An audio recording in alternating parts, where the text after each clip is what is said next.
गुजरात के एक छोटे से गांव सुखपुर में रामू नाम का एक मेहनती किसान रहता था। उसके पास ज्यादा जमीन नहीं थी, लेकिन दिल बहुत बड़ा था।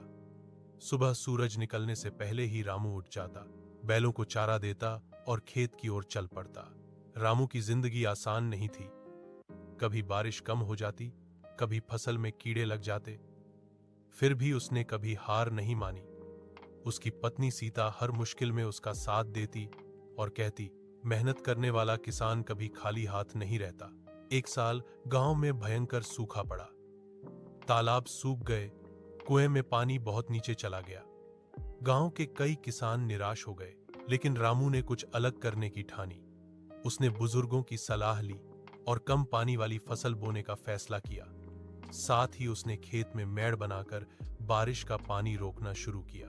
लोग उसका मजाक उड़ाते थे, इतनी मेहनत किस काम की, लेकिन रामू चुपचाप अपने काम में लगा रहा। कुछ महीनों बाद हल्की बारिश हुई।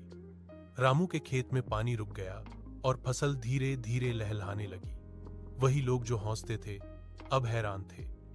जब फसल कटी तो रामू की मेहनत रंग लाई। उसकी फसल सबसे अच्छी निकली।